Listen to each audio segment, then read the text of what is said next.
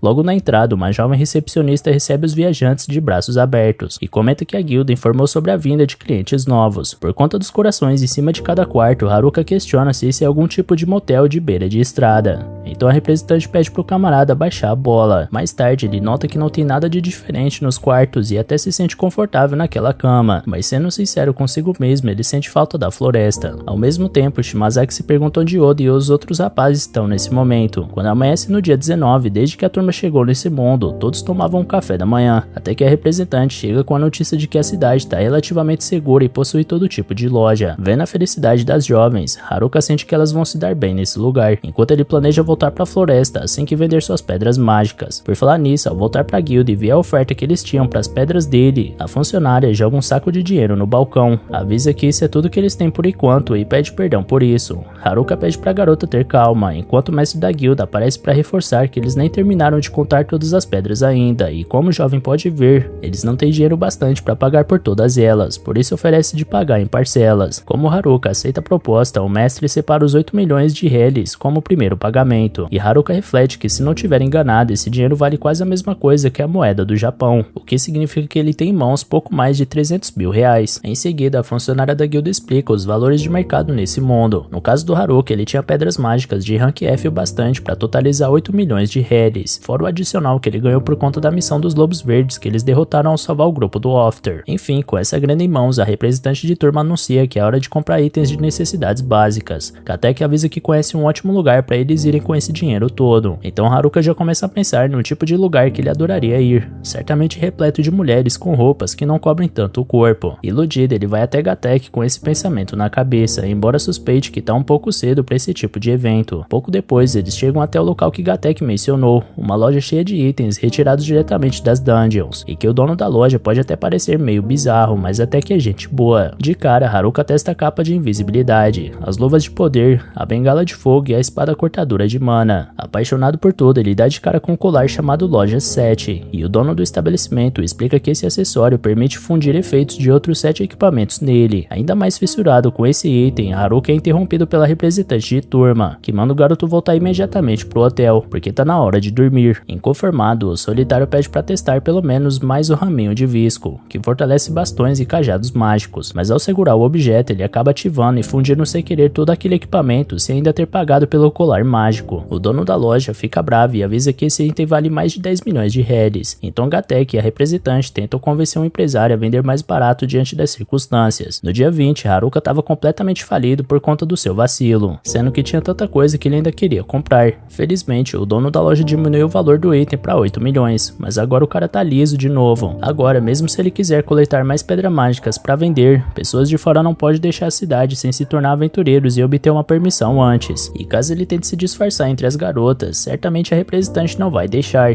Diante disso, Haruka conclui que a vida na cidade não é para ele, por isso precisa arranjar um jeito de voltar para a floresta. Pelo menos, agora ele tem a capa de invisibilidade fundida ao seu set do camponês A, o que será de grande utilidade. Com ele, Haruka atravessa todas as garotas da sua turma e corre até o muro da cidade, mas assim que ele pula para fugir, algumas garotas da classe chamam sua atenção e fazem o coitado colidir no muro. Deixando isso de lado por enquanto, ele e as garotas veem um membro do grupo quase tirando a roupa em público para testar um novo modelito. Então Haruka se apressa para impedir ela de fazer isso e causar um grande problema. No final das contas, seu primeiro plano de fuga foi um fracasso. No dia 21, as garotas se preparam para sair para a primeira missão delas. Haruka pede para ir junto, mas a representante corta a onda dele por ter tentado fugir ontem. Mesmo assim, após a partida delas, o solitário atravessa o guarda do portão com sua capa de invisibilidade e consegue chegar ao exterior. Feliz da vida, ele corre em disparada de volta para a floresta, ignorando qualquer obstáculo no caminho, inclusive um grupo de bandidos que atacavam uma carruagem com uma garota indefesa dentro. Porém, os bandidos atacam o garoto porque não querem deixar nenhuma testemunha viva, e isso obriga Haruka a lutar. Sendo assim, ele invoca sua Fire Bullet para resolver o problema de uma vez e voltar para a floresta. Com isso, ele derruba todos os capangas e percebe que seu bastão de madeira evoluiu para uma bengala, o que deixou ele bem mais forte. Tudo isso graças à raminha que ele ativou sem querer naquela loja, ou quem sabe a bengala de fogo que ele fundiu também surtiu efeito. Na sequência, os bandidos se levantam de novo e descobrem que o oponente é apenas um garoto de nível 9, por isso se preparam para usar habilidades com armas, que são técnicas que apenas os de nível 20 para cima podem usar. O primeiro usa o Slash, o segundo usa o Double, e o terceiro ataca com o Dash. Haruka nota que são habilidades poderosas, mas que os capangas não fazem ideia de como usar de forma apropriada. Logo eles acabam perdendo todo o fôlego e perdendo sozinhos. Com isso, o solitário descobre que habilidades com armas são potentes, mas que esses inimigos em si ainda eram fracos e não tancaram a própria skill. Em seguida, a garota que estava dentro da carruagem agradece ao forasteiro que a salvou. Ela é uma nobre chamada Merielle e possui uma personalidade tão estranha que nem Haruka e tem de direito a forma como ela age. A garota explica que é filha de um lorde local e pede pro homem acompanhar ela no resto da sua viagem, porque não se sente segura depois do ataque que sofreu. Porém, é claro, ela tá disposta a demonstrar toda a sua gratidão pela ajuda. Sobre isso, Haruka queria muito voltar pra floresta, mas essa última parte convenceu ele a ajudar. Já dentro da carruagem, Merielle pergunta de qual cidade Haruka veio. Então ele explica que veio de um lugar horroroso, cuja guilda é um lixo, onde eles nem deixam os visitantes saírem quando quiserem. Por essas e outras, o garoto tem certeza que o lorde dessa cidade é tão horrível quanto o lugar que governa. Dito isso, Merielle começa a chorar, porque ela é a filha do lorde da cidade que o jovem citou. Aliás, falando nisso, essa carruagem tá voltando pra Omoi. Ao descobrir isso, Haruka se desespera pra sair, mas a nobre insiste que precisa recompensar ele por ter salvado ela. Enquanto isso, os atletas e os valentões batem de frente na floresta, porém o líder dos atletas é atravessado por uma lâmina inimiga. Diante da queda do primeiro aliado, o grupo percebe que o buraco era mais embaixo do que eles pensavam, porém a lâmina que atravessou o garoto não pertencia aos valentões, mas sim de uma figura independente que parecia estar no campo de batalha de forma autônoma, tanto que no próximo valentão que atacou esse espadachim, ele enfia sua espada no torso do oponente e derruba mais um. Ainda assim, os valentões insistem em atacar aquele inimigo, tomados pela raiva ao ver seus companheiros caindo facilmente. Contudo, como era de esperar, o espadachim misterioso rasga os dois valentões restantes num piscar de olhos, e diante da realidade, os atletas correm desesperadamente por suas vidas. Porém, no final das contas, o espadachim dá a volta pela frente dos adversários e mostra que ninguém ali pode escapar, a menos que ele permita. Voltando ao Haruka, ele ainda tá desesperado por estar voltando a Omoi, sendo que esse era o último lugar onde ele gostaria de estar agora. Merielle faz uma cara de pobre coitada e pergunta se o cara precisa fazer tanto drama assim por causa disso. Então o jovem responde que não é justo fazer cara de cãozinho abandonado pra conseguir o que quer, porque é agora mesmo que ele não vai conseguir dizer não. Sendo assim, ele chega até a mansão do Lorde de Omoi, uma casa tão grande que deixa o garoto nervoso. Olhando um quadro, ele se pergunta se é o Lorde e sua espada pintados, mas por mais que os dois pareçam muito felizes juntos, tudo que o rapaz quer é ir embora dali o quanto antes. Porém, na hora em que ele se esgueira pra porta mais próxima, Merielle aparece de novo pra questionar o que tá acontecendo, porque ela tinha pedido pra ele esperar ela se trocar. Haruka mente dizendo que só ia esperar lá fora, mas a garota já tinha sacado que ele ia fugir e faz questão de jogar isso na cara dele. Como Haruka continua fingindo que não era nada disso, Merielle perde a paciência e afirma que vai ver o guerreiro recompensado de uma forma ou de outra, então ele deve esperar onde está. Mais tarde, pra provar que não estava mentindo, a nobre arrasta o convidado até um verdadeiro banquete que estava servido sobre a mesa, então ele abre mão da vontade de sair pra cair dentro da comida sem dó. Em seguida, Merielle pede pra uma das criadas trazer a recompensa em dinheiro por ter sido salva. Além disso, sabendo que o herói não possui nenhuma forma de identidade nessas terras, ela entrega pra ele uma espécie de carteira de identidade de Omoi, que vai permitir ao garoto entrar e sair da cidade sempre que quiser. Em troca disso, é claro, a nobre só espera que o sujeito pelo menos se lembre do nome dessa cidade dali em diante, mas Haruka tá longe de estar preocupado com isso. Pelo contrário, ele tá bem mais focado na consistência do pudim que ele vai meter pra dentro. Constrangida, Merielle comenta abaixo que se vestiu toda pro garoto agir dessa forma. No dia 22, ele teve que voltar pra hospedaria onde seu grupo tava, então ele explicou que não tentou fugir de forma alguma, mas acontece que o Lorde da cidade convidou ele pra sua mansão. Desconfiadas, as garotas querem saber por que o integrante da equipe foi convidado pra lá, então Haruka finge que não sabe o motivo. Nessa hora, a parte das garotas deixa esse assunto pra lá e segue pra uma missão, deixando Haruka esperançoso que as outras também vão esquecer esse papo todo e cair fora. Mas antes de ir, a representante de turma insiste que o rapaz não pode sair da cidade. Cínico e despreocupado, Haruka afirma mais uma vez que já entendeu. Dito isso, as mulheres vão embora e deixam ele sozinho de novo. Sem perder tempo, ele abre um sorriso malicioso e se prepara para uma nova tentativa de fuga com sua capa de invisibilidade. Mas dessa vez ele tem o trunfo, que vai garantir que tudo vai dar certo. Sua identidade ganha pelas mãos da filha do Lorde. Assim ele parte disparado pro portão de Omoi, mas antes de ir, ele pensa que seria uma coisa boa comprar alguns itens com o dinheiro que ganhou da Merielle, além de comer todo tipo de comida que não seja um cogumelo. Por último, ele sente que deveria deixar uma carta para representante de turma, de preferência algo que não vá deixar ela mais irada ainda. Nesse caso, ele apenas deixa claro que foi dar uma olhada nos atletas na floresta e, enquanto não volta, pede para as garotas continuarem subindo de nível. Com tudo pronto, ele finalmente se dirige até a saída, onde um soldado corpulento guardava a passagem. Sem demorar, Haruka mostra sua mais nova identidade e garante sua liberdade após tanto ficar preso em Omoi à toa. Dessa vez, se tiver qualquer carruagem no caminho sendo atacada, ele vai fingir que não viu e seguir em frente. Algum tempo depois, ele chega na sua tão querida floresta, onde os velhos cogumelos cresciam na mata e os peixes nadavam pelo rio, e os monstros de sempre viviam à espreita. Observando todos esses elementos, Haruka se sente em casa mais uma vez. Porém, por falar em casa, é na sua caverna que ele mal pode esperar para chegar, por isso recomeça sua corrida até sua amada residência. No caminho, um orc imenso tenta atacar o solitário, mas é facilmente derrotado. Pensando nisso, Haruka sabe que é estranho uma criatura dessas nessa parte da floresta, porque essa raça costuma estar nas partes mais profundas da floresta. De toda forma, ele descobriu que os itens que comprou em Omoi realmente vão servir bastante na mata, porque ele derrubou esse oponente sem a menor dificuldade. Apesar da confiança em seu equipamento, quando o sol começa a baixar no horizonte, o solitário percebe que tem alguma coisa de errado com esse lugar, ainda mais quando em certa altura do caminho, ele encontra uma marca de sangue espalhada em uma rocha. Ele imagina que não seja o sangue dos nerds, porque eles são profissionais do Isekai, então presume que seja dos atletas. Logo ele identifica pegadas à sua frente e percebe um enorme rastro de sangue que acompanhava aquele caminho. Sem demorar, ele corre naquela direção e dá de cara com os atletas gravemente feridos em uma rocha. Ao perceber que eles estão vivos, ele joga várias poções de cura produzidas a partir de cogumelos na tentativa de salvar o grupo. Feito isso, o líder dos atletas se recupera a ponto de ver que se tratava do Haruka e pergunta se as garotas estão a salvo. Haruka responde que elas estão bem na cidade, tudo graças aos atletas. Com isso, Kazekaze se alegra ao pensar que ajudou a classe. Então o solitário completa que eles são os melhores atletas que a turma poderia precisar. Com a chegada da noite, o protagonista fica sabendo que os delinquentes estão todos mortos e que ninguém sabe onde os nerds foram parar. Quanto ao responsável pela morte dos valentões, foi um sujeito desconhecido que é simplesmente imparável e que ainda roubou todas as armas que eles trouxeram para esse mundo. Segundo Kazekaze, aquele espadachim só pode ser um gênio, porque certamente planejou todo esse esquema de antemão. Além do mais, o líder afirma que esse desconhecido deve estar atrás da representante de turma, porque ela possui a habilidade de sequestro, que permite ao usuário roubar as habilidades do inimigo ao matar ele, ou seja, a skill mais apelona possível e a mais desejada. Tirando isso de lado, Haruka fica preocupado porque na cabeça dele, só ele e os nerds sabiam que aquela garota possuía essa habilidade. Na verdade, os atletas apenas presumiam que ela tinha esse poder porque o espadachim não parava de perguntar sobre a representante. No final das contas, ele deixou o grupo vivo porque imaginou que em algum momento os atletas iriam em busca da representante, o que daria a chance dele seguir eles até seu alvo. Porém, os atletas resolveram vagar pela floresta para não fazer o que o inimigo queria e foram parar ali, praticamente mortos. De toda forma, o inimigo misterioso certamente vai seguir o rastro de sangue até esse local, mas com a ajuda do Haruka, o líder da equipe acha que eles podem vencer essa luta com a soma de forças. Escutando aquilo, Haruka reflete que odiaria se meter nessa disputa, porque seu único desejo é viver sozinho e em paz nessa floresta, mas o dever chama e ele não pode simplesmente ignorar o que está acontecendo. Pensando nisso, ele anuncia que vai ajudar, mas não com a companhia dos atletas, e sim sozinho. Por isso eles devem ir até a cidade e se juntar às garotas. Logo com a partida dos homens, Haruka sabe que seria mais fácil ter eles na retaguarda, mas se todo mundo morrer para esse espadachim misterioso, ninguém vai sobrar para proteger as mulheres. Por falar nisso, as garotas procuram pelo solitário ao redor de Omoi, mas mesmo que Haruka tenha deixado uma carta, a representante de turma não consegue evitar de se preocupar. Voltando ao protagonista, ele ouviu dos atletas sobre a habilidade com arma do espadachim. Por mais que esse tipo de skill seja poderosa, uma vez que você a inicia, não pode mais cancelar e deixa o usuário vulnerável. Haruka precisa encontrar uma forma de aproveitar essa fraqueza, mas para isso ele precisa subir de nível para estar à altura daquele oponente. Sendo assim, ele derrota alguns goblins pelo caminho, mas não foi o bastante, porque ele precisa de adversários mais fortes. Em seguida, ele dá sorte de encontrar o Goblin Rei, o que pode ser a chance dele ganhar experiência o suficiente. Porém, antes é preciso derrotar esse monstro, que definitivamente não é fraco. Tomando cuidado para não ser esmagado por aquela clava gigante, Haruka acha uma brecha para invocar o Envoltório Mágico, que reúne vários feitiços em um só. Com isso, ele aplica o golpe mortal no inimigo e resolve a disputa. Na sequência, para sua surpresa, surge o Goblin Imperador, uma criatura de nível 50 que está bem acima do nível 9 do solitário. Haruka imagina que não pode bater de frente com um monstro desses, mas como não está confiante que pode fugir, só resta usar a mesma tática de antes, misturando todas as skills horríveis que ele tem para formar uma magia só. Feito isso, ele parte para cima do Goblin e aplica essa técnica, o que parecia ter causado algum dano. Mesmo tendo sido derrubado, o monstro levanta novamente e não demonstra ter sido tão afetado. Logo ele revida o ataque sofrido e corta o rosto do solitário, que precisa se esquivar para não levar o golpe que pode ser o fatal. Ao encontrar uma mínima brecha, Haruka aproveita e contra-ataca com seu cajado, e finalmente o HP do Goblin Imperador é reduzido até quase a metade. Mas a criatura começa a se curar na mesma hora e lança uma poderosa habilidade que arremessa o garoto para trás com força. Após colidir com algumas árvores e sentir que tá por um fio, Haruka se lembra que não pode vacilar nesse momento, porque seus amigos dependem do sucesso da sua missão. Mantendo isso em mente, ele volta a atacar o Goblin Imperador com a força que resta. Horas depois, quando o sol volta a nascer na floresta, Haruka tá exausto após derrubar seu inimigo. De repente, ele solta um grito de desabafo para comemorar sua subida pro nível 11. Em seguida, ele vai até sua casa na caverna para descobrir as habilidades que ganhou. A skill que ele inventou, onde várias magias são misturadas numa só, agora resolve a abertura deixada pelo uso de uma habilidade com arma, o que permite que ele ataque sem preparação assim que selecionar a habilidade. habilidade. Mais tarde, um homem se aproxima da moradia de Haruka, e assim que se aproxima do solitário, ele abaixa seu capuz e revela ser Tanaka, o garoto que supostamente sofria bullying dos valentões, mas que na verdade tinha planos bem mais sofisticados do que sofrer na mão daqueles garotos. Enquanto isso, as garotas voltam para Omoi após mais um dia de caçada, até que encontram os atletas no muro da cidade. Nesse meio tempo, Kazekage explica que Haruka ficou para trás para enfrentar pessoalmente um inimigo. Na floresta, o solitário dá as boas-vindas a Tanaka em sua residência de forma irônica, enquanto o oponente lamenta ainda não ter chegado na representante de classe através daqueles atletas quase mortos, ainda mais depois de todo o esforço que fez para se infiltrar no grupo dos valentões e controlar todos eles. Com isso dito, Haruka percebe que Tanaka teve por trás de tudo isso esse tempo todo, e ele confessa que usou os delinquentes para separar toda a turma. Furioso, Haruka pergunta sobre os outros homens do grupo, além dos atletas e dos valentões. Então o garoto responde sem remorso que estão todos mortos, mas logo decide parar de conversinha, porque sua prioridade é chegar na habilidade de sequestro o quanto antes, e não perder tempo com um perdedor que ficou com todas as piores skills, como Haruka. Ao escutar essas palavras, Haruka aponta sua bengala pro oponente e impede sua partida. Então Tanaka decide matar o solitário ali mesmo. Com uma habilidade impressionante, ele levanta rochas do chão e causa uma nuvem de poeira com seu poder apenas para demonstrar do que é capaz. Feito isso, ele comenta que se lembra das habilidades horríveis que sobraram na Sala Branca, por isso sabe bem que Haruka não será capaz de derrotar ele com as piores skills. Ao contrário do solitário, o rival possui uma gama variada de técnicas e não tem medo de usar. Ao conjurar rochas e arremessar no alvo, Tanaka também usa sua habilidade de interferência, um comando vocal que causa uma reação estranha no corpo de Haruka. Enquanto isso, ao descobrir que o protagonista tá lutando sozinho na floresta, a representante se apressa para ajudar, porém Kazekage interrompe a corrida dela, alegando que Haruka pode cuidar disso sozinho. Voltando ao solitário, ele tem enorme dificuldade para escapar das pedras arremessadas por Tanaka, ainda mais porque a habilidade de interferência do adversário parece limitar seus movimentos. Por outro lado, Tanaka reconhece que o oponente desviou bem dos seus projéteis, mas conforme invoca uma nova magia, ele já não sabe se o garoto terá a mesma sorte. Ainda assim, Haruka consegue manter o ritmo e escapar da derrota, mas parece cada vez mais difícil se manter dentro da disputa. Arrogante, Tanaka ressalta que já sabia que o solitário era um fracote, mas não imaginava que ele tinha a mínima capacidade de sobreviver a esses ataques. Haruka agradece de forma irônica, enquanto Tanaka, antes de matar o rival, gostaria de saber quando o solitário começou a suspeitar dele. Haruka conta que sentiu algo estranho desde o princípio, porque um excluído e gênio da matemática andando com os valentões não era algo comum. Tanaka responde que o garoto tem bons olhos, então reconhece que ele não é tão estúpido quanto pensava. Após responder a pergunta, Haruka também tem uma dúvida: há quanto tempo Tanaka tá planejando isso tudo? Logo o vilão revela que desde o início, assim que sentiu falta de habilidade de sequestro. Quando conseguiu sua técnica de interferência, ele sentiu que poderia controlar os valentões e usar eles a seu bel prazer e conseguiu o que quer. Após revelar seu plano, Tanaka amarra o pé do inimigo com raízes saídas do chão e afirma que essa luta termina agora. Assim como uma intensa labareda, ele taca fogo em cima de Haruka e lamenta esse duelo ter sido tão decepcionante. No entanto, a partir da pesada camada de fogo que se formava no ambiente, Haruka conseguia absorver o poder do adversário de forma com que saísse ileso do ataque. Honestamente, o solitário não tinha certeza se isso daria certo, mas não tinha outra opção senão tentar. E tudo isso se deve à videira de visco que ele combinou sem querer naquela loja de itens mágicos, porque o efeito dela é a absorção. Sendo assim, o protagonista entende que é sua hora de revidar enquanto Tanaka não tá usando sua habilidade com arma e tá de guarda baixa. Contudo, ao desferir um golpe com sua bengala, Haruka vê o inimigo conjurando rapidamente uma espada para bloquear o ataque. Tanaka ironiza o fato do seu oponente ter pensado que esse seria seu momento de vitória e garante que não precisa da sua magia para ganhar esse embate. Em outras palavras, o vilão só tava blefando enquanto não decidia com qual arma iria destruir seu alvo. A escolha entre a espada e a lança parece difícil para Tanaka, por isso ele vai na sorte para se decidir, mas no final ele resolve usar todas as suas armas ao mesmo tempo, intercalando entre equipamentos com características diferentes. O gênio da matemática conseguia confundir seu adversário com vários padrões de ataque. Diante da intensidade daquele conflito, Haruka não consegue se livrar de todos os golpes, por isso acaba sofrendo um poderoso abalo que arremessou ele para longe, inteiro perante seu alvo, que agora tá decisivamente debilitado. Tanaka adoraria saber se ele já tá se sentindo um derrotado. Se levantando arduamente, Haruka analisa que o inimigo possui uma enorme variação de ataques, o que torna complicado achar uma abertura na defesa dele. Pensando nisso, ele indaga se Tanaka usou a habilidade de imitador para copiar a skill dos outros, então o oponente precisa admitir mais uma vez que o rapaz é esperto com essas deduções. Haruka acusa o inimigo de estar atrás da habilidade de sequestro da representante de turma, porém Tanaka confessa que não quer apenas essa skill, mas sim todas as que forem apelonas ele vai copiar, até se tornar imbatível. Em seguida ele ataca com uma nova habilidade a partir de uma foice. Haruka sabe que quanto mais tempo essa luta dura, mais skills insanas aquele cara é capaz de apresentar. Ainda por cima, mesmo que Haruka parta pra ofensiva, Tanaka escapa facilmente dos golpes com sua técnica de ilusão. Essa percepção faz o solitário abaixar sua bengala junto da sua cabeça e pensar que não tem jeito de acertar esse oponente. Aproveitando a guarda baixa do alvo, Tanaka investe contra ele, porém Haruka se antecipa com a habilidade Psyche, que possibilita o solitário desviar do ataque. Ao mesmo tempo, ele comenta com Tanaka que ele só consegue usar o mesmo poder 3 vezes. Desmascarado, Tanaka perde boa parte da sua prepotência, ao mesmo tempo em que parece surpreso de não conseguir utilizar as técnicas que fizeram parte do seu repertório nessa luta. Foi daí que Haruka revela ter descoberto a fraqueza da skill do imitador, após provocar uma sequência de ataques do seu oponente. Na verdade, Tanaka só usava cada habilidade apenas 2 vezes. E após dizer isso, Haruka reflete sozinho que pode vencer o combate se continuar escapando dos ataques sofridos. Diante dessa descoberta, Tanaka já não era o mesmo, ainda mais porque seu adversário já tinha se acostumado com a velocidade imprimida por ele, o que tornava as esquivas mais fáceis. A partir disso, Haruka começa a controlar o duelo e contra-atacar impiedosamente até derrubar o rival numa árvore. Imaginando que essa é sua chance de acabar com isso, o solitário corre pra cima após Tanaka já ter usado sua ilusão 2 vezes. Contudo, o gênio da matemática prova que não tá derrotado ao conjurar uma bola de fogo veloz e poderosa. Mesmo errando seu alvo, Tanaka consegue fazer Haruka recuar ao apresentar mais uma grande demonstração de poder. Apesar disso, o garoto demonstra um forte descontrole emocional ao se revoltar por estar perdendo para um fracassado como Haruka, e essa postura pode demonstrar uma fraqueza a ser explorada. De uma forma ou de outra, o usuário de 1000 habilidades ainda possui mais uma carta na manga, uma habilidade mais roubada do que qualquer um já viu nesse Isekai. Dito isso, Tanaka avança para cima de Haruka em zigue-zague, e seu corpo era consumido por uma aura púrpura fantasmagórica. Logo o usuário estava atacando por todos os flancos do seu rival, que nem ao menos sabia de onde ele estava vindo. De repente, Tanaka surge por cima e imagina que conseguirá acabar com tudo, porém o solitário escapa por pouco, embora fique preocupado com o poder absurdo dessa habilidade, cuja força foi capaz de devastar o solo apenas com o impacto do golpe causado por Tanaka. Na sequência, Tanaka subjuga seu oponente com a skill da morte, envolvendo ele com poderosos espíritos que pareciam sugar sua energia vital. Sem demorar, o protagonista perde suas forças e desmorona no chão. Vendo que sua estratégia deu certo, Tanaka solta uma tremenda gargalhada e pisa na cabeça do seu inimigo, imaginando que Haruka tá morto. Ele lamenta ter desperdiçado tantas habilidades em uma luta só, mas assim que tiver o sequestro em mãos, ele poderá roubar quantos feitiços quiser. Por fim, o gênio chuta a cabeça do solitário e se despede dele pra sempre, então vira as costas e vai embora. No entanto, quebrando as expectativas do sujeito, Haruka se levanta e pergunta se esse cara acha que pode simplesmente chutar a cabeça de alguém e sair andando. Incrédulo, Tanaka ressalta que a habilidade da morte deveria funcionar em qualquer um que tá no nível 11, e segundo ele, esse poder possui 100% de eficácia. Haruka explica que é usuário da skill Bem-Estar, então esse tipo de truque não funciona contra ele, já que essa skill garante resistência a status negativos. Fora isso, o solitário lembra que seu atributo de sorte é algo fora do comum desde quando ele resolveu jogar todos os seus pontos nele, e tendo esse status tão elevado, Haruka consegue fazer com que toda a magia jogada sobre ele simplesmente tenha uma chance de não funcionar. Levando em consideração que a sorte dele é absurda, essa chance sobe consideravelmente. Tanaka argumenta que o inimigo caiu no chão exatamente porque a habilidade funcionou, porém Haruka revela na cara dura que só estava se fingindo de morto, embora aquele chute na cabeça seja um enorme vacilo por parte do Tanaka. Sem entender nada, o rival quer saber como Haruka é capaz de se mover, sendo que ele impôs a skill de interferência nele logo no começo. Haruka conta que uma das suas habilidades lixo, chamada Manequim, que proporcionou ao usuário escapar dos ataques recebidos através das cordas imaginárias que prendiam seu corpo. Nessa hora, Tanaka perde o controle totalmente e ataca de forma desesperada, enquanto Haruka rebatia cada skill sem suar. Mentalmente devastado, Tanaka não entende como seus cálculos deram errado nessa luta. Segundo ele, 1 mais 1 é sempre igual a 2, é assim que as coisas funcionam. Em relação a isso, Haruka concorda que a conta tá certa, mas apenas no mundo original deles. Nesse Isekai, a situação é completamente diferente. Ao escutar essas duras palavras, Tanaka se lembra dos seus dias entediantes de estudante. As aulas eram fáceis demais diante de uma genialidade, e a diferença de intelecto existente entre ele e seus colegas gerava um certo desprezo por eles. Dia após dia, tudo que o rapaz queria era que essa rotina insuportável no colégio terminasse de uma vez por todas. Foi então que aquilo aconteceu. Ao se deparar com aquela visão inimaginável, Tanaka finalmente se viu motivado na vida. Diante do quadro de habilidades, ele se sentiu empoderado, capaz de dar um fim aos seus dias de tédio interminável. Por isso usou de todos os artifícios possíveis para criar sua jornada nesse mundo da forma mais empolgante possível, mesmo que a vida dos seus colegas de classe tivessem que ser descartadas no meio dessa equação. Se matasse a todos e roubasse roubasse todas as skills apelonas, finalmente Tanaka seria poderoso, invencível, perfeito. Apesar dessa expectativa, o aluno prodígio se via perdido diante de um solitário excluído que ficou com as piores habilidades que alguém poderia ficar, mas de forma alguma isso significa que ele se renderia. Tomado pela fúria, Tanaka insiste em atacar com sua espada, mas logo é desarmado pelo inimigo. Imaginando que Tanaka tá sem habilidades restantes, Haruka avança para dar um fim à luta, porém a espada do gênio tinha voltado sozinha e atravessado o ombro do atacante. Tirando proveito da debilidade de Haruka, o adversário ataca várias vezes com sua espada, enquanto repete sem parar que 1 mais 1 sempre será 2. Nessa hora, Haruka revida com sua bengala no rosto do inimigo, e salienta que ele anda muito seguro de si, além de ter ficado preguiçoso com todas essas skills apelonas, que conseguiu de mão beijada. Ao mesmo tempo que discursa, o solitário mostra uma aura dourada ao redor do seu corpo. Logo como uma última tentativa, Tanaka volta a atacar, porém Haruka utiliza sua habilidade inventada para finalizar a disputa. Por fim, diante do seu rival ajoelhado e derrotado, Haruka conta que até as piores habilidades têm sua utilidade, então caminha para partir. Em meio a isso, o garoto prodígio cai no chão. Longe dali, Haruka sente a dor da exaustão e dos seus graves ferimentos, então pensa em seus amigos. Ao pedir perdão para todos eles, o garoto ajoelha e imagina que esse é o seu fim, porém os nerds chegam na hora e impedem que o rapaz caia no chão. Eles explicam que estavam em busca do solitário e vieram para ajudar, então carregam o ferido floresta dentro. No meio do caminho, Haruka quer saber por que os nerds vieram por ele. Então Oda explica que assim que eles voltaram de uma masmorra, o pessoal da classe estava na cidade preocupado com o fato do solitário estar lutando na floresta sem ajuda, por isso decidiram partir pro auxílio do camarada. Logo o grupo retorna ao Mui e Haruka recebe toda a atenção das garotas. Para ele, que é um típico representante da classe solitário, não é algo muito confortável, evidentemente. Em dado momento, as garotas capturam um cidadão para dar um banho bem dado nele, mesmo contra sua vontade. Enquanto isso, as patricinhas pedem perdão por terem sido a favor da expulsão dos nerds do acampamento e agradecem por tudo que eles fizeram em nome do grupo. Escutando aquele papo de perto, Haruka reflete que já garantiu a segurança da representante de turma e dos demais, por isso tenta sair de fininho e voltar à sua vida de solitário, mas a representante pega ele no flagra mais uma vez, então ela abraça o garoto e questiona o motivo dele querer tanto ir embora. Além disso, ela ficou preocupada do Haruka ter morrido. Ele pergunta se fez a garota chorar de novo, mas dessa vez ela diz que não, muito menos agora que seu amigo tá de volta. Seja como for, agora é hora de Haruka levar um esporro de cada uma das garotas da classe pelo que fez e não tem como escapar disso. Na cena seguinte, o protagonista tem um estranho sonho sobre uma garota misteriosa que aguardou durante muito tempo nas profundezas da escuridão para finalmente surgir. Ao levantar da cama na hospedaria, o garoto sente o cansaço e as dores causadas pela intensa luta contra Tanaka. Do lado de fora do seu quarto, ele dá de frente com os nerds, que tá atrás de um item raro que existe na dungeon. Esse item é capaz de mudar o que as pessoas veem e pensam sobre você. De implicância, Haruka comenta que esse tipo de coisa é perfeita para alguém sombrio como Oda. Então o garoto cai na pilha e responde que não precisa ouvir isso de gente como o solitário. Em seguida, os nerds partem para mais uma expedição, fazendo o protagonista acreditar que eles realmente estão levando a sério toda essa jornada inesperada. Por falar nisso, quanto aos seus feitos recentes, ele analisa que encontrou os nerds e derrotou Tanaka. Portanto, não há necessidade de continuar por ali. Em outras palavras, é hora de voltar para a vida na caverna. No entanto, assim que termina sua frase e move o corpo para zarpar fora, Haruka sente a presença inevitável da representante de turma, que exalava sua fúria ao redor do corpo, pronta para repreender o amigo por sua decisão infundada. Com sua raiva se alastrando pelos olhos como chamas, ela chama o garoto para conversar. Haruka espera que não seja outro esporro como os de ontem, porque ele já teve demais daquilo na mão de todas as garotas. Sobre isso, a representante lembra que ele não ouviu nada partindo da boca dela, e essa parece a oportunidade perfeita. Por isso, ela pergunta por que ele fez algo tão perigoso sozinho, mas antes de ouvir a resposta, ela pede pro cara não fazer isso novamente. Dito isso, Haruka se ajoelha e pede desculpas, então a garota aceita numa boa, sem esticar a corda. Aliviado, Haruka reflete que isso é bem mais traumatizante do que enfrentar o Tanaka. Caso queira driblar a fúria da representante e viver uma vida pacífica, o solitário pensa em ir atrás daquele item que os nerds mencionaram, capaz de mudar o que as pessoas pensam e veem sobre você. Se conseguir fazer com que todo mundo goste dele, Haruka nunca mais levaria bronca à toa, por isso decide que é hora de ir pra masmorra. Enquanto isso, na mansão do Lorde Yomoi, o pai de Mairielle trabalhava incessantemente em seu escritório, até que a filha surge e ressalta que o pai precisa de um descanso. O homem concorda, mas lembra que a cidade sob sua proteção fica na fronteira, e com o aumento de monstros na região, eles vão receber menos mercadores, o que vai impactar diretamente a economia. Sendo assim, é de suma importância que esse assunto receba devida atenção. De repente, um soldado que foi enviado para uma expedição na masmorra volta correndo e avisa que uma ordem interminável de monstros está se aproximando. Diferente do apavorado guerreiro, Haruka caminha tranquilamente pelos campos em busca da masmorra, até que sua percepção indica a chegada de monstros nas redondezas. Em pouco tempo, uma primeira horda surge para confrontar ele, mas o garoto considera esses inimigos apenas um aquecimento pro que tá por vir. Na guilda dos aventureiros de Omoi, o mestre da guilda pede pra representante de classe cuidar dos monstros na estrada, até que Merielle chega correndo e alerta que uma horda de orcs tá chegando pra atacar a cidade. Inclusive, os vilarejos vizinhos foram dizimados. Sem demorar, os aventureiros presentes se levantam pra defender o território, assim como a representante corre pra avisar os seus amigos sobre a situação. Aliás, ela se pergunta onde Haruka foi parar dessa vez. Falando no diabo, ele avança pra cima da horda inimiga, mesmo que nunca tenha visto tantos orcs reunidos de uma só vez, principalmente essa espécie de orc rei, que tá junto do grupo adversário. De toda forma, com apenas um golpe, o Solitário elimina boa parte dos oponentes. Dentro de algum tempo, Omoi prepara suas forças de defesa para receber a invasão dos orcs. Lutando contra o orc rei, de nível 37, Haruka não consegue derrubar ele com apenas um golpe, mas com uma sequência, a situação muda e o monstro cai. Ao ver aquela pilha de orcs espalhados pelo chão, o humano se questiona o que poderia ter provocado esse acúmulo de monstros por ali, mas sendo sincero, ele não se importa ao ponto de se preocupar tanto. Na real, ele só quer saber de chegar na masmorra e achar seu tão desejado item raro. Sendo assim, seu próximo passo foi usar sua habilidade de stealth para entrar na dungeon, sem ser percebido pelos guardas. Uma vez lá dentro, Haruka abre um sorriso e imagina que esse chão rachado deve conter várias histórias de aventureiros ao longo de tantos anos, assim como seus vastos corredores. De todo jeito, o rapaz precisa focar em encontrar o item que veio buscar, por isso vasculha o local até encontrar seu primeiro baú do tesouro. Infelizmente, lá dentro só tinha equipamentos inúteis e afins, e seu azar se repetiu nos próximos baús que ele encontrou, todos com recompensas ridículas. Diante da falta de sorte, Haruka se arrepende de não ter perguntado para alguém sobre a localização do item que ele deseja, mas logo ele tem a ideia de perguntar para o mercador da loja de itens mágicos de masmorra. Com isso, o garoto não perde tempo e se dirige à saída para voltar à cidade e buscar essa informação. Com a chegada da noite, as defesas de Omoi sentem frio no aguardo aos orcs. O mestre da guilda pergunta se eles não deveriam ter chegado a essa hora, então Merielle responde que acha que sim. Quando a nobre disse que acha, os homens ficam preocupados disso ser uma notícia falsa, mas nessa hora surge uma silhueta por trás da fumaça, deixando todos os soldados atentos. No entanto, era apenas o jovem Haruka, bocejando na estrada. A representante se aproxima às pressas e alerta que o vilarejo vizinho foi atacado por monstros, e que agora o Omoi tá em perigo. Junto dela, outras garotas da classe se juntam pra dar outra bronca no sujeito, porque ele tá ficando especialista em desaparecer e deixar todo mundo preocupado. Quanto aos monstros que deveriam estar atacando a cidade, Haruka comenta que talvez ele tenha dado uma surra em todos eles mais cedo, e apesar disso ter sido um ato de bravura, as garotas reclamam mais uma vez que ele só se mete em problemas. Pouco depois, na taverna, enquanto os aventureiros olham com raiva pro Solitário, a filha do Lorde agradece a ele por ter defendido a cidade dos monstros. O mestre da guilda também agradece, mas salienta que Haruka não deveria agir de forma tão despreocupada. Logo, Merielle e a representante se unem ao coro para dar um novo esporro no cidadão, deixando ele ainda mais transtornado. O mestre garante que tem um bom motivo para estar sendo duro com o jovem, porque os monstros têm estado bem mais ativos recentemente, inclusive com alguns saindo da masmorra. Isso sugere que os humanos podem esperar várias hordas de criaturas ao qualquer dia. Após esse diálogo, Haruka deita na sua cama e reclama que a cada dia mais gente se une para ficar no pé dele, o que afasta cada vez mais sua vida de solitário que o garoto tanto deseja. Mais do que nunca, Haruka deseja o suposto item que poderá fazer com que todos enxerguem ele de uma forma diferente. Ao amanhecer no dia 27, o protagonista chega na loja de itens mágicos e deixa o dono em pânico, porque da última e única vez que esse sujeito apareceu foi para causar uma treta descomunal. Para acalmar o senhor, ele avisa que não veio comprar nada, e sim para buscar uma informação sobre o item que faz as pessoas gostarem mais de você. Sem saber exatamente do que se trata, o dono da loja supõe que o jovem se refere ao anel do feromônio, e conta que esse item deve estar abaixo do piso 50 da masmorra. Empolgado, Haruka indaga quantos pisos tem a dungeon, então é respondido que lá existem cerca de 100, mas que você não pode simplesmente descer um a um sem antes derrotar o mestre do piso, um chefão que existe em cada andar. Segundo reza uma antiga lenda, aquele lugar é o lar do imperador da masmorra, embora essa seja uma história cercada por mistérios. Se quiser explorar o local, Haruka vai precisar de itens de recuperação. Escutando isso, Haruka corre para a loja de itens gerais, deixando o dono da loja mágica de mãos abanando, porque ele quis dizer que possuía itens úteis pro aventureiro. No meio disso tudo, duas pessoas da classe bisbilhotavam a conversa. Sem demorar, a representante fica sabendo que o Solitário tá atrás do anel do feromônio na masmorra, então as garotas decidem de uma vez por todas dar o máximo de si para evitarem que o rapaz se meta em outra enrascada. Por falar nisso, novamente vemos Haruka caminhando tranquilamente rumo à sua missão. No entanto, sua percepção identifica mais elementos se aproximando da área, mas ao contrário de terríveis orcs, eram terríveis representantes de turma e suas colegas, caminhando na direção do garoto com a ira estampada em suas caras. Indignado, Haruka questiona o que elas estão fazendo ali, mas o representante não se intimida e acusa o colega de estar procurando o anel do feromônio. Haruka mente e inventa que está atrás do anel de Salomão, um item raríssimo que permite que você fale com animais. No entanto, como ninguém acreditou nessa mentira, o garoto toma uma atitude mais extrema e simplesmente sai correndo até a masmorra. Chegando lá, o guarda tenta avisar que a dungeon tá interditada por conta do risco iminente, mas como ninguém obedeceu, não é ele que vai tirar aquelas dezenas de pessoas na base da força. Do lado de dentro, Haruka reflete que a coisa vai ficar feia se a representante achar o anel do feromônio antes dele, por isso aperta o passo para largar na frente. A mulher reclama que o sujeito pode cair numa armadilha se correr desse jeito de forma displicente, mas ele garante que seu status de sorte vai manter ele vivo numa boa. Dito isso, ele tropeça numa parede falsa e cai num buraco extremamente fundo. A amiga tenta salvar o camarada, mas não consegue chegar a tempo de evitar sua queda. Diante da altura, Haruka usa uma magia de terra para amolecer o solo e quicar nele como se fosse uma almofada. Aparentemente, ele caiu todos os andares da masmorra nessa queda, o que significa que a partir desse corredor, ele pode encontrar o boss final a qualquer momento. Para voltar de onde veio, ele usa a caminhada aérea, mas não consegue escalar os intermináveis andares. Sendo assim, sua única chance é encontrar outra saída. Surpreso por saber qual é o esboço desse local, ele percebe que desenvolveu a habilidade de consciência espacial, além da detecção de armadilha, as duas do nível 1. Sem perder tempo, o aventureiro conjura as duas habilidades e nota que não existem armadilhas pelo corredor. Fora isso, ele descobre que tá no piso 101, abaixo do que seria o último andar, o que significa que provavelmente tem um boss secreto por ali. Enquanto isso, o pessoal da turma parte em busca do Haruka. Com os pulmões ardendo, o solitário avança pelo corredor, atravessando uma densa fumaça mágica extremamente poderosa. À medida que caminha, tochas com chamas azuis se acendem e iluminam o caminho, até que ele chega a uma porta que não deixa dúvidas sobre o que tá do outro lado. Ao abri-la, ele se depara com uma intensa camada mágica que empurra ele para trás, mas ele se esforça para se manter de pé, e à sua frente vislumbra o imperador da masmorra de nível 100. Enquanto isso, no piso 47, o grupo acende algumas fogueiras e discute o paradeiro do Haruka. A cada andar, ao derrotar o chefe, um teleporte é liberado para retornar ao início da masmorra, o que faz Shimazaki pensar que o solitário simplesmente voltou ao topo. Por outro lado, Oda acredita que Haruka esteja no fundo da dungeon. Seja como for, Kazekaze tem certeza de que o garoto encontrará uma saída. Porém, Oda lembra que no fundo há o imperador da masmorra, cuja presença torna os outros monstros mais fortes. Shimazaki achava que isso era apenas uma lenda, mas caso seja verdade, será difícil avançarem devido à maior dificuldade dos inimigos nos pisos mais profundos. Ainda assim, todos decidem que vale a pena o risco para salvar o amigo e planejam seguir a jornada até onde conseguirem. Ao mesmo tempo, Haruka usa sua habilidade para tentar identificar os status do oponente, mas aquela criatura permanece um grande mistério quanto às suas capacidades. As classes raciais do Imperador da Masmorra são Dullahan, Lich e Rei Sem Vida, três das mais poderosas. Sem dúvida, Tanaka não seria capaz de encostar um dedo no inimigo desse nível. Lich são especialistas em magia, então Haruka sabe que será derrotado se mantiver distância. Por isso, precisa se aproximar para o combate corpo a corpo. Numa tentativa inicial de ataque, o humano golpeia o adversário com seu cajado, mas com uma velocidade inacreditável, o esqueleto bloqueia a investida. Sem se dar por vencido, Haruka usa sua habilidade inventada e repete o movimento, mas mais uma vez é bloqueado sem dificuldades. De qualquer forma, ele não tem escolha a não ser derrotar o Imperador da Masmorra. Mais tarde, numa noite repleta de trovões, Merielle serve chá pro seu pai e comenta que essas nuvens negras circulam pela masmorra extrema. Pensando nisso, a nobre não consegue parar de imaginar que eles estão prestes a enfrentar algo bem pior do que a horda de orcs que acabou de surgir. Como resposta à observação, o Lorde de Omoi pede pra filha mandar uma mensagem pra guilda dos aventureiros, instruindo eles a estarem prontos para um caso de emergência. Enquanto isso, diante do Imperador da Masmorra, Haruka avalia que para vencer uma criatura desse nível, ele precisa misturar todas as suas habilidades em velocidade recorde. Após contornar um monstro usando sua rapidez, ele encontra o momento para atacar e desfere um golpe, mas o Imperador bloqueia. Como essa velocidade não foi o bastante, o aventureiro decide aumentar ainda mais, mas mais uma vez é bloqueado. Sem desistir, Haruka se desdobra para aumentar sua rapidez até um nível que consiga acertar o adversário, mas todo o esforço parece em vão diante dos reflexos incalculáveis daquele esqueleto. Para piorar, o monstro quase atravessa o torso do Haruka com sua espada, causando um rasgo em sua túnica com um golpe de raspão que praticamente custou sua vida. Ao menos diante de um desafio tão intenso, enfrentando uma velocidade quase invisível a olhos nus, as lentes de contato do Haruka desenvolvem uma nova habilidade. Por mais que fosse só uma espécie de flash, o garoto sentia que podia ver o futuro, mas a regra é clara, qualquer mole que ele der é vala na certa. Por isso é imprescindível ficar de olhos bem abertos o tempo inteiro. Ao voltar pro ataque com atenção redobrada após uma troca rápida de golpes, ironicamente Haruka acha graça da sua condição de quase morte, e esse sentimento confunde sua cabeça, porque claramente ele não deveria estar se sentindo assim nesse momento. Engraçado ou não, a verdade é que ele praticamente não possui magia nem energia restantes, o que pode determinar seu fim em pouco tempo. Do lado contrário, o Imperador da Masmorra parece inteiro no combate, e Haruka sabe bem disso. Certamente, se for atacar agora, será o fim do aventureiro. Porém, por algum motivo, o esqueleto chega a avançar alguns passos na direção do humano, mas ao contrário do esperado, ele simplesmente fica lá parado. Sem entender o motivo dessa passividade, Haruka aproveita para analisar que esse inimigo nem se compara com os outros que ele já enfrentou. Por isso, conclui que o imperador da masmorra não quer matar ele, porque se quisesse, já teria feito isso. Sem se dar por vencido, o garoto decide retomar o ataque como uma forma de revolta contra essa passividade do oponente. De repente, quando a criatura aponta sua espada para o pescoço do humano, Haruka para imediatamente sua tentativa de lutar, enquanto as dúvidas em sua mente só aumentam. No final das contas, esse esqueleto deve ter alguma razão para estar poupando um aventureiro desse jeito. Enquanto o esqueleto ergue sua espada, Haruka vê todo aquele miasma circulando ao redor do corpo do monstro e nota que essa substância parece controlar o corpo como uma entidade maligna que obriga o esqueleto a agir dessa forma. De repente, o cajado do Haruka começa a brilhar e absorver o miasma como se tivesse despertado alguma habilidade sagrada que o próprio dono desconhece. Seja como for, pelo que parece, essa é a melhor aposta que ele tem no momento. Portanto, apenas deixa aquela energia fluir naturalmente e vê no que dá. Confiante com a transformação em sua arma, o garoto volta a atacar, mantendo seu cajado próximo àquela substância sombria e grotesca, de forma que pudesse sugar cada centímetro dela e acabar com aquele controle forçado que ela exercia sobre o corpo do monstro. Com alguma insistência, Haruka consegue executar seu plano e dar fim ao miasma. Como ele pensava, de fato aquilo estava manipulando o boss da masmorra. Após o fim do pesadelo, o garoto supõe que o esqueleto estava tentando morrer para se livrar da servidão, por isso não estava atacando para matar, na tentativa de levar o golpe fatal que daria um fim à sua vida. Para se certificar da sua teoria, o humano larga sua espada no chão como uma forma de levantar a bandeira branca, um sinal de cessar fogo. No entanto, o miasma negro que ele absorveu começa a ser expelido de volta ao redor do corpo do monstro, e isso faz Haruka pensar que apenas a morte vai livrar essa criatura do sofrimento. Pensando nisso, ele ergue seu cajado para dar o golpe final, mas algo dentro dele diz que não é o certo a se fazer. Ao invés de agir com violência, ele solta sua arma e dá um abraço no inimigo. Afinal de contas, o imperador da masmorra teve todo esse tempo sozinho, lutando contra essa influência maldita em seu corpo. De repente, ele percebe que ativou a habilidade subjugar no esqueleto, por isso pede desculpas, já que nem sabe como controlar essa técnica ou cancelá-la. Ao menos, o garoto imagina que isso deve ter livrado o monstro do miasma. Como um sinal de amizade, Haruka toma coragem e estende sua mão para cumprimentar o esqueleto, mas ele não responde. Isso deixa o coitado desesperado, achando que o monstro tá irado por ter sido subjugado. Porém, o ex-inimigo balança a cabeça negativamente, afirmando que não tem problema com isso. No fim, o esqueleto finalmente aperta a mão do rapaz, que usa sua habilidade de avaliação só para desencargo de consciência. Ele nota que o nível do monstro foi resetado, talvez por conta da habilidade subjugar. Além disso, o nome dele mudou para Angélica, e o fato de ser uma garota esse tempo todo deixa o protagonista maluco da cabeça, já que esse é mais um caso em que ele subjugou uma garota nesse isekai sem pé nem cabeça. Deixando esse pequeno detalhe de lado, o cidadão aconselha os dois a darem o fora dali o quanto antes. Com o aval de Angélica, Haruka ativa sua skill noção espacial ao sair da sala do chefe e percebe que uma escada pode ser o caminho para eles voltarem à superfície, mas ao invés de seguirem o caminho em paz, algo inusitado acontece. Contra todas as expectativas, o chefão desse piso surge, um inimigo chamado Armadura Viva, também de nível 100. Imediatamente, Haruka leva as mãos à cabeça, porque ele realmente não tem cacife para lutar contra esses monstros de nível absurdo. Pulando de um lado pro outro em busca de uma saída, o sujeito daria tudo para fugir dessa batalha e subir as escadas de uma boa. Mas como tá difícil sair desse jeito, ele usa a cabeça para pensar numa solução criativa. Ao erguer seu cajado, o aventureiro aciona sua habilidade da terra para desabar a parte do teto e planeja subir usando a caminhada aérea. Só que no rombo deixado pelo garoto, é possível ver dois minotauros se aproximando em volta do buraco, todos de nível 99. Como se não fosse bastante, os touros humanoides saltam e se juntam ao boss, só que da forma mais estúpida possível. Eles aterrissam justamente em cima da armadura viva e, digamos, transformam o coitado em armadura morta, por assim dizer. Quanto aos minotauros, eles próprios viram gado abatido com o dano da queda. Sem dúvidas, aplicar todos os seus pontos na sorte fez de Haruka um adversário peculiar nesse isekai. Agora, o mais surpreendente é quando Angélica demonstra interesse pela armadura dropada no chão. Sem demorar, ela veste a peça, mas tem sérias dificuldades para aguentar o peso. Ao invés de tirar, ela usa uma magia para adequar o modelo ao seu verdadeiro corpo feminino. Intrigado, Haruka avalia a vestimenta com sua skill e comenta que se trata de uma armadura prateada amaldiçoada que se funde com a carne e o osso do usuário. Achando que o rapaz está ironizando seu novo modelito, a garota mostra sua indignação e sai andando na frente, fazendo um biquinho. Diante do comportamento semelhante ao de uma representante de turma, Haruka pensa em chamá-la de representante de armadura. E por falar na garota, junto do resto do povo, eles continuam em busca do membro perdido. Enquanto tentam estipular se o cara já conseguiu subir e eles estão ali à toa, eles vão descendo e quase chegando no piso 50. Chegando lá, o grupo se depara com um ciclope gigantesco de 4 braços. Enquanto isso, Merielle chega à guilda de Omui e avisa ao mestre mestre local sobre seu pressentimento ruim. O mestre argumenta que não soube pelos guardas de nenhuma movimentação fora do normal, embora Ofter e Gatek achem que não dá para confiar muito no pessoal responsável pela patrulha. Por isso mesmo, eles se prontificam para avisar todo mundo para ficar atento. Sobre isso, o chefe questiona onde está o grupo de novos aventureiros, mas os dois homens não sabem dizer, já que não viram nenhum deles hoje. Preocupada, Mirielle complementa que espera muito que seu pressentimento esteja errado. Em meio a isso, Haruka percebe que dar uma tampa de armazenamento para Angélica melhora um pouco o humor dela, mas esse alívio logo fica para trás quando ele detecta a presença de algum monstro. Usando sua avaliação, ele enxerga um Lich nível 98 chegando à frente, imune a ataques físicos e apenas fraco contra a magia sagrada. Na mesma hora, o aventureiro pensa em abrir outro buraco no andar de cima para fugir de novo, mas teme o que pode surgir de lá dessa vez. Sem dar trégua, o Lich ataca Haruka e quase acerta ele com uma magia. No entanto, a chacoalhada que ele dá na cabeça para desviar da morte é o impacto necessário para ele lembrar que tem em suas mãos a arma perfeita para counterar um monstro de magia negra. Logo ele aponta sua bengala pro bichano e deixa a magia sagrada fluir. Orgulhoso da sua bengala, ele reflete que achava que esse pedaço de pau era um lixo, mas no final das contas, tem sido o que mais salva ele desses perrengues. Em seguida, ele se depara com um grupo de mariposas gigantes de nível 97. Sabendo que o pó delas é venenoso, Haruka mantém distância e conjura fogo para acabar com os insetos. Ao invés de arremessar direto nos inimigos, ele erra de propósito, deixando a chama pairando no meio dos insetos. Atraídas pela luz, as mariposas voam na direção do fogo, e Haruka aumenta a intensidade da magia para queimar todas de uma vez só. No próximo piso, Haruka e Angélica se deparam com Venom Crawlers, lagartas gigantes de nível 96, que um dia se tornarão as mariposas do piso seguinte. Essas lagartas esperem o tecido mágico que pode causar problemas, por isso o garoto decide que precisa dar um jeito nisso antes de tudo. Primeiro ele cria um chão fino debaixo dos insetos e depois enrola o chão como um rolo compressor por cima deles. No piso 95, Haruka sente algo diferente dos andares anteriores, algo muito mais poderoso. Mais à frente, atrás de uma estranha fumaça roxa que circulava pelo ambiente, tinha espadas enfileiradas. Com muita astúcia, ele e Angélica desviam de um ataque surpresa bem em cima da hora. Sem dúvidas, se trata de um novo chefe, dessa vez, uma criatura chamada Espada Viva, outra de nível 100, para a alegria de Haruka, que estando no piso 95, pensou que o bendito também fosse estar nesse nível. De uma forma ou de outra, não há como escapar do conflito, ainda mais porque esse inimigo é bastante astuto. Além de veloz e habilidoso, o monstro tinha cartas na manga que davam vantagem na batalha, como controlar espadas ao redor do ambiente para arremessar nos alvos. Revoltado com a apelação desse boss, Haruka se pergunta quem poderia salvar o dia. Então ele olha pro lado e percebe que a resposta sempre esteve debaixo do seu nariz. Angélica, é claro. Sem medo de ser feliz, Haruka pede pra nova camarada dar uma mãozinha. Com apenas um golpe, ela acaba com tudo, deixando o sujeito de queixo caído com a nova aliada que conseguiu de bandeja. Voltando ao andar 50, os outros alunos da classe fazem o que podem contra o Ciclope, mas a exaustão dos aventureiros sugere que esse é o fim da jornada deles. Quase sem esperanças, Kazekaze busca dentro de si uma motivação para continuar lutando, e a imagem de Haruka dizendo que eles são os melhores atletas que poderiam existir surge na sua mente. Oda sabe que se o Solitário estivesse ali, ele ainda estaria de cabeça erguida. Convencidos de que ainda podem lutar, eles se reúnem novamente para tentar uma nova estratégia. Usando um grupo de alunos para tancar os ataques do Ciclope, Kazekaze aproveita uma brecha para saltar sobre o monstro e acionar sua aceleração de explosão para correr em alta velocidade até a cabeça do alvo. Mas antes que ele consiga chegar, é acertado violentamente e derrubado. Contudo, isso fazia parte do plano, porque Kazekaze era apenas o chamariz para Oda conjurar seu feitiço, que atravessa a face do Ciclope, acabando com a luta. Enquanto isso, Haruka chega no andar 85 e sente a presença de uma horda enorme de monstros. Do lado de fora da masmorra, o guarda responsável pela entrada resmunga que essa molecada resolveu entrar feito loucos, mesmo com o alerta de perigo das autoridades. De repente, vários ratos passam por baixo do pé dele. Com isso, o homem vira o olhar para dentro da masmorra e nota a aproximação de monstros. Às pressas, o cavaleiro vai até a guilda e conta ao mestre sobre a situação. Então o líder chega à conclusão de que o dia finalmente chegou. Da masmorra mais extrema, uma debandada de criaturas vaga pelo território dos homens. Diante disso, Mirielle descobre que seus piores medos se tornaram realidade, enquanto Gatek se preocupa que o pessoal da masmorra não esteja bem. Pensativo, o mestre se levanta para encontrar um velho escrito sobre a dungeon em seu escritório. Ao achar o documento, ele mostra para os demais membros da reunião e explica que masmorras são como seres vivos, se espalhando para baixo piso por piso, e quando elas crescem até o limite, no andar mais profundo de todos